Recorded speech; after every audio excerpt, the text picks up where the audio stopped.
ಒಂದು ಪುಟ್ಟೂರಲ್ಲಿ ರಾಮು ಮತ್ತು ಅವನ ತಾಯಿ ಇರ್ತಾರೆ. ರಾಮುಗೆ ಹುಟ್ಟಿದಾಗ್ಲಿಂದ ಅವನ ತಂದೆ ಇರಲ್ಲ. ತಾಯಿನೇ ಇವ್ರ ಮನೆ ಕೆಲಸ ಮಾಡಿ ರಾಮುನ ಓದಿಸ್ತಿರ್ತಾಳೆ. ರಾಮು ತಾಯಿಗೆ ರಾಮು ಒಂದೇ ಪಂಚಪ್ರಾಣ. ಆದರೆ ರಾಮುಗೆ ಮಾತ್ರ ತಾಯಿಯನ್ನು ಕಂಡ್ರೇ ಆಗ್ತಿರಲ್ಲ. ಯಾಕೆ ಅಂತಂದರೆ ರಾಮು ತಾಯಿ ಒಕ್ಕಣ್ಣಿನವಳು, ಅಂದರೆ ಒಂದೇ ಕಣ್ಣಿರೋಳು. ಅವಳು ನೋಡೋಕ್ಕೆ ವಿಚಿತ್ರವಾಗಿ, ಒಳ್ಳೆ ಕುರೂಪಿಯಾಗಿ, ಅಸಹ್ಯವಾಗಿ ಕಾಣ್ತಾಳೆ ಅನ್ನೋದೇ ರಾಮುಗೆ ಹಿಂಸೆಯಾಗಿರುತ್ತೆ. ಒಂದಿನ ಏನಾಗುತ್ತೆ, ರಾಮು ಸ್ಕೂಲ್ಗೆ ಹೋದಾಗ ಲಂಚ್ ಬಾಕ್ಸ್ನ ಮನೆಯಲ್ಲೇ ಬಿಟ್ಟೋಗಿರ್ತಾನೆ. ಅಯ್ಯೋ ಎಂಥ ಪೆದ್ದ ಇವನು, ಲಂಚ್ ಬಾಕ್ಸ್ನ ಇಲ್ಲೇ ಬಿಟ್ಟೋಗೋನೆ ಅಂತ ಹೇಳಿ ಸ್ಕೂಲ್ಗೆ ನೇರವಾಗಿ ಹೋಗಿ ಆ ಲಂಚ್ ಬಾಕ್ಸ್ನ ಅವನಿಗೆ ಕೊಡ್ತಾಳೆ. ಅಲ್ಲಿರೋ ಹುಡುಗರೆಲ್ಲ ತುಂಬ ಜೋರಾಗಿ ನಕ್ಬಿಡ್ತಾರೆ. ಅಯ್ಯೋ ರಾಮು, ನಿಮ್ಮ ತಾಯಿ ಕುರುಡಿಯೇನೋ, ನಿಮ್ಮ ತಾಯಿ ನೋಡೋಕ್ಕೆ ಈ ಥರ ಇದ್ದಾರಾ ಅಂತ ಎಲ್ಲರೂ ನಗಾಡೋದಕ್ಕೆ ಶುರು ಮಾಡ್ತಾರೆ. ಆಗ ರಾಮುಗಂತೂ ಭೂಮಿನೇ ಬಿರುಗ್ದಂಗೆ ಆಗುತ್ತೆ. ನಾನು ಊಟ ಮಾಡದೇ ಇದ್ರೂ ಪರವಾಗಿಲ್ಲ, ಈ ಅಮ್ಮ ಯಾಕಾದರೂ ಬದಲೋ ಅನ್ನೋ ರೀತಿಯಲ್ಲಿ ರಾಮು ಅನ್ಕೊತಾನೆ. ಎಲ್ಲರ ಮುಂದೆ ತನ್ನ ತಾಯಿಗೆ, ನೀನು ಯಾರು ಇಲ್ಲಿ ಬರೋದು ಕೇಳಿದ್ದು, ಮೊದಲು ನೀನು ಇಲ್ಲಿಂದ ಹೋಗು ಅಂತೇಳಿ ಜೋರಾಗಿ ಬೈತಾನೆ. ಅದಾದಮೇಲೆ ಆ ತಾಯಿನೂ ಸರಿ ಅಂದ್ಬಿಟ್ಟು ಮನೆಗೆ ಹೋಗ್ತಾಳೆ. ಅವತ್ತು ಸಂಜೆ ರಾಮು ಸ್ಕೂಲಿಂದ ಬರಬೇಕಾದ್ರೇ ಒಂದು ನಿರ್ಧಾರ ಮಾಡ್ತಾನೆ. ನನ್ನ ತಾಯಿ ಕುರೂಪಿ, ಒಂದೇ ಕಣ್ಣೋಳು, ನೋಡೋಕ್ಕೆ ಅಸಹ್ಯವಾಗಿದ್ದಾಳೆ. ಇವಳ ಜೊತೆ ಇದ್ದರೆ ಸಮಾಜನ ನೋಡಿ ನಗುತ್ತೆ, ಹೀಯಾಳಿಸುತ್ತೆ, ಟೀಕೆ ಮಾಡುತ್ತೆ. ಇವಳ ಜೊತೆ ಇದ್ದರೆ ನನಗೆ ಯಾರೂ ಗೌರವನೂ ಕೊಡಲ್ಲ ಅಂತ ರಾಮು ಅವತ್ತು ನಿರ್ಧಾರ ಮಾಡ್ತಾನೆ. ಅವತ್ತು ಸ್ಕೂಲ್ನಿಂದ ಬಂದಂತಹ ರಾಮು ಅವಳ ತಾಯಿಗೆ ಹಿಗ್ಗಾಮುಗ್ಗ ಬೈತಾನೆ. ಅವತ್ತು ಒಂದು ನಿರ್ಧಾರ ಮಾಡ್ತಾನೆ, ಇನ್ನು ಮುಂದೆ ಯಾವುದೇ ಕಾರಣಕ್ಕೂ ಈಕೆನ ನಾನು ಮಾತಾಡಿಸ್ಬಾರ್ದು ಅಂತ.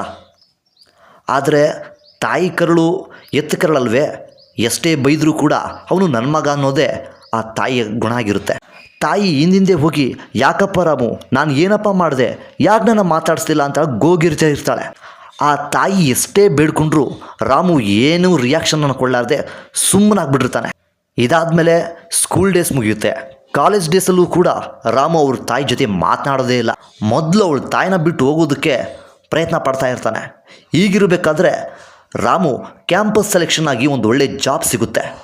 ಡೆಲ್ಲಿನಲ್ಲಿ ಜಾಬ್ ಅಂತ ಹೇಳಿದಾಗ ರಾಮುಗೆ ಎಲ್ಲಿಲ್ಲದ ಸಂತೋಷವಾಗುತ್ತೆ. ಇನ್ಮೇಲೆ ನಾನು ನಮ್ಮ ತಾಯಿ ಜೊತೆ ಇರಲ್ಲ ಅಂತ ಅವನು ಫಿಕ್ಸ್ ಆಗಿಬಿಡ್ತಾನೆ. ಆದರೆ ಇದ್ಯಾವುದೂ ಕೂಡ ಅವಳ ತಾಯಿಗೆ ಗೊತ್ತೇ ಇರಲ್ಲ. ರಾಮು ಜಾಬ್ ಮಾಡೋಕ್ಕೆ ಡೆಲ್ಲಿಗೆ ಹೋಗ್ತಾನೆ. ಡೆಲ್ಲಿನಲ್ಲಿ ಒಳ್ಳೆ ಜಾಬ್ ಸಿಗುತ್ತೆ. ಅವನ ಕೆಲಸದಿಂದ ಪ್ರಮೋಷನ್ ಮೇಲೆ ಪ್ರಮೋಷನ್ ಸಿಗುತ್ತೆ. ಕೆಲವು ವರ್ಷಗಳಲ್ಲಿ ದೊಡ್ಡ ಬಿಸ್ನೆಸ್ ಮ್ಯಾನ್ ಆಗ್ತಾನೆ. ಆ ದೊಡ್ಡ ಬಿಸ್ನೆಸ್ ಮ್ಯಾನ್ಗೆ ಇನ್ನೊಬ್ಬ ದೊಡ್ಡ ಬಿಸ್ನೆಸ್ ಮ್ಯಾನ್ ಅವಳ ಮಗಳನ್ನು ಕೊಟ್ಟು ಮದುವೆ ಮಾಡ್ತಾನೆ. ಅವ್ರಿಗೂ ಕೂಡ ಮಕ್ಕಳಾಗುತ್ತೆ. ಆದರೆ ರಾಮು ತಾಯಿ ಮಾತ್ರ ನನ್ನ ಮಗ ಎಲ್ಲಿದ್ದಾನೆ, ಏನು ಮಾಡ್ತಿದ್ದಾನೆ ಅನ್ನೋ ಒಂದೇ ಒಂದು ಸುಳಿವು ಇಲ್ಲದೆ ದಿನ ರಾತ್ರಿ ಕಣ್ಣೀರಲ್ಲೇ ಕೈ ತೊಳಿತಾ ಇರ್ತಾಳೆ. ಹೀಗಿರಬೇಕಾದ್ರೆ ರಾಮುಗೆ ಡೆಲ್ಲಿ ಯೂನಿವರ್ಸಿಟಿಯವರು ಒಂದು ದೊಡ್ಡ ಪ್ರಶಸ್ತಿಯನ್ನು ಕೊಡ್ತಾರೆ. ಅದು ದೇಶದಾದ್ಯಂತ ಎಲ್ಲ ಪೇಪರ್ಗಳಲ್ಲಿ, ಟಿ ವಿಗಳಲ್ಲಿ ಬರುತ್ತೆ. ರಾಮು ಅಮ್ಮಗೆ ಆ ಪೇಪರ್ ಸಿಕ್ಕಾಗ ಎಲ್ಲಿಲ್ಲದ ಸಂತೋಷ ಆಗುತ್ತೆ. ನನ್ನ ಮಗ ದೊಡ್ಡ ಬಿಸ್ನೆಸ್ ಮ್ಯಾನ್ ಆಗಿದ್ದಾನ, ಡೆಲ್ಲಿನಲ್ಲಿದ್ದಾನ, ಈಗಲೇ ಹೋಗಿ ನೋಡಬೇಕು ಅಂತ ಆಗಿಂದಾಗಲೇ ಅವಳು ನೇರವಾಗಿ ಡೆಲ್ಲಿಗೆ ಬರ್ತಾಳೆ. ಡೆಲ್ಲಿಯಲ್ಲಿರೋ ರಾಮುವಿನ ಮನೆ ಬಾಗಿಲಿಗೆ ಬಂದು ಆ ತಾಯಿ ನಿಂತ್ಕೋತಾಳೆ. ಆ ತಾಯಿಯ ನೆರಳು ಹೊಸ್ತಲಿಗೆ ಬಿದ್ದಿದ್ದೇ ತಡ. ರಾಮು ಆ ನೆರಳನ್ನು ನೋಡಿದ್ದ ರಾಮುಗೆ ತುಂಬ ಕೋಪ ಬಂದು, ಏ ಮುದುಕಿ, ಇಲ್ಲಿ ಯಾಕೆ ಬಂದಿದ್ದೀಯಾ, ಯಾರ ಮನೆಗೆ ಬಂದಿದ್ದೀಯಾ, ನೀನು ಕುರೂಪಿ ಮುಖವನ್ನು ನೋಡಿದ್ರೆ ಈ ಮಕ್ಕಳೆಲ್ಲ ಎದುರ್ಕೊಳ್ತಾರೆ, ನೀನಾಗೆ ನೀನು ಹೋಗ್ತೀಯಾ ಇಲ್ಲ ಕತ್ತಿಸಿಗೆ ಹೊರಗಡೆ ಹಾಕಬೇಕಾ ಅಂತ ಜೋರು ಧ್ವನಿಯಲ್ಲಿ ಬೈತಾನೆ. ಇದನ್ನೆಲ್ಲ ಕೇಳಿಸ್ಕೊಂಡಿದ್ದ ಆ ಮಹಾನ್ ತಾಯಿ, ಅವಳ ಮನಸ್ಸೆಲ್ಲ ಚೂರಾಗೋಗುತ್ತೆ. ಆ ತಾಯಿ ಒಂದೇ ಕಣ್ಣಿಂದ ಅಳೋದಕ್ಕೆ ಶುರು ಮಾಡ್ತಾಳೆ. ಅಯ್ಯೋ ದೇವರು, ತಪ್ಪಾಯಿತು ಕಣಪ್ಪ, ನನಗೆ ಅಡ್ರೆಸ್ ಗೊತ್ತಾಗಲಿಲ್ಲ, ಹೀಗೆ ಬಂದುಬಿಟ್ಟೆ, ಕ್ಷಮಿಸ್ಬಿಡಪ್ಪ ಅಂತ ಹೇಳಿ ಅಲ್ಲಿಂದ ಹೊರಟುಬಿಡ್ತಾಳೆ. ಅವಳು ಹೋದ್ಮೇಲೂ ಕೂಡ ರಾಮುಗೆ ಅಯ್ಯೋ ಅಂತ ಫೀಲ್ ಆಗಲಿಲ್ಲ. ಪೀಡೆ ತಲುಪ್ತಲ್ಲ ಅಂತ ರಾಮು ಸುಮ್ಮನಾಗ್ತಾನೆ. ಇದೆಲ್ಲ ನಡೆದು 1-2 ತಿಂಗಳು ಆದಮೇಲೆ ರಾಮು ಕೆಲಸಕ್ಕೋಸ್ಕರ ಬೆಂಗಳೂರಿಗೆ ಬರ್ತಾನೆ. ಬೆಂಗಳೂರಿಗೆ ಬಂದಾಗ ಕೆಲಸ ಎಲ್ಲ ಮುಗಿದ್ರೂ ಕೂಡ ಖಾಲಿ ಕೂತ್ಕೊಂಡಾಗ ಒಂದು ಸಲ ಗಮನಕ್ಕೆ ಬರುತ್ತೆ, ಅಮ್ಮ ಹೇಗಿದ್ದಾಳೋ ಏನೋ, ಅಮ್ಮನ ನೋಡಬೇಕು ಅಂತ ಅಂಬಲದಿಂದ ಮತ್ತೆ ಊರಿಗೆ ಬರ್ತಾನೆ. ಊರಿಗೆ ಬಂದು ನೋಡಿದಾಗ ಮನೆ ಬಾಗಿಲಿಗೆ ಬೀಗ ಹಾಕಿರುತ್ತೆ. ಅಕ್ಕಪಕ್ಕದವ್ರನ್ನ ವಿಚಾರಿಸ್ತಾನೆ, ಅಯ್ಯೋ ರಾಮು, 1 ವಾರದಿಂದ ನಿಮ್ಮ ತಾಯಿ ತೀರೋಗ್ಬಿಟ್ಲಪ್ಪ, ಸಾಯೋ ಕೊನೆಗಳಿಗೆಲ್ಲೂ ಕೂಡ ರಾಮು ಅಂತ ಕನ್ವರ್ಸ್ತಾ ಇದ್ಲು, ನೀನು ನೋಡಿದ್ರೆ ಪತ್ತೇನೇ ಇಲ್ಲ ಅಂತ ಜನಗಳು ಹೇಳ್ತಾರೆ. ಇದನ್ನು ಕೇಳಿಸ್ಕೊಂಡಿದ್ದು ರಾಮುಗೆ ನಡುಗೋದಕ್ಕೆ ಶುರು ಮಾಡ್ತಾನೆ. ತಗೊಳಪ್ಪ, ನಿಮ್ಮ ತಾಯಿ ನಿನಗೊಂದು ಕವರ್ ಕೊಟ್ಟಿದ್ದಾಳೆ ಅಂತ ಕವರ್ನ ಕೊಡ್ತಾನೆ.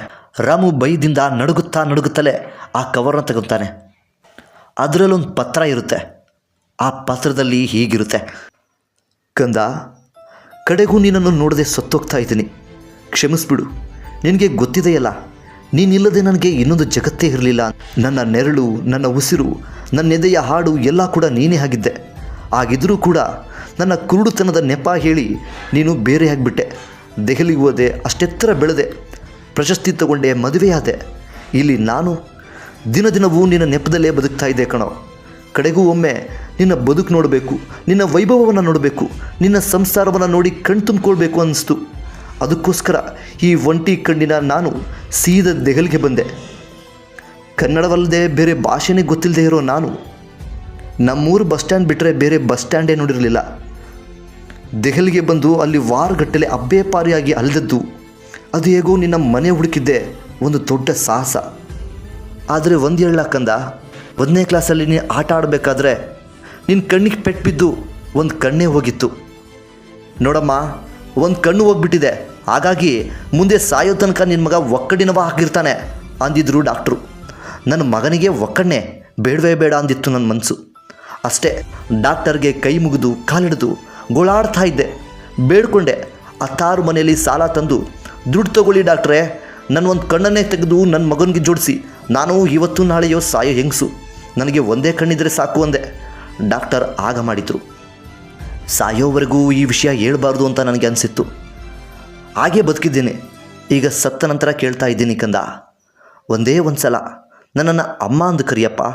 ಹಾಗಂತ ಕರೆಸ್ಕೋಬೇಕು ಅನ್ನೋದು ನನ್ನ ಹಿರಿಯಾಸೆ ಮಗನೇ. ಹೌದು, ನೀನು ಯಾವತ್ತೂ ಅಳಬಾರ್ದು, ಕಣ್ಣೀರಾಗಬಾರ್ದು. ನಿನ್ನ ಕಣ್ಣೊಳಗೆ ನಾನು ಇರಬೇಕಾದ್ರೆ ನಿನಗ್ಯಾಕೋ ಚಿಂತೆ? ಈ ಪತ್ರ ಓದಿ ಮುಗಿಸಿದ ರಾಮು ಅಮ್ಮ ಅಂತೇಳಿ ಜೋರಾಗಿ ಚೀರ್ತಾನೆ. ಇದೆ ರಾಮು ಮತ್ತು ಅವನ ತಾಯಿಯ ಕತೆ. ಈ ಕಥೆಯಲ್ಲಿ ನಾವು ನೋಡಬೇಕಾಗಿರೋದು ಏನು ಅಂತಂದರೆ, ಈ ಗಡಿಬಿಡಿಯ ಬದುಕಲ್ಲಿ ನಾವಾಗಿರ್ಬೋದು, ನೀವಾಗಿರ್ಬೋದು, ಎಲ್ರಿಗೂ ಅಷ್ಟೇ ಅಮ್ಮ ಅಂದರೆ ಅಸಡ್ಡೆ, ಅಮ್ಮ ಅಂದರೆ ತಿರಸ್ಕಾರ, ಅಮ್ಮ ಅಂದರೆ ವಿಪರೀತ ಸಲುಗೆ ಮತ್ತು ಅಮ್ಮನ ಮೇಲೆ ವಿನಾಕಾರಣವಾಗಿ ನಾವು ಸಿಟ್ಟು ಮಾಡ್ಕೊಳ್ತಾ ಇರ್ತೀವಿ. ಆ ಸಿಟ್ಟು ಬೇಡ. ನಾವ್ಯಾರೂ ರಾಮು ಆಗೋದು ಬೇಡ. ಆತನ ಅಮ್ಮನಿಗೆ ಒದಗಿ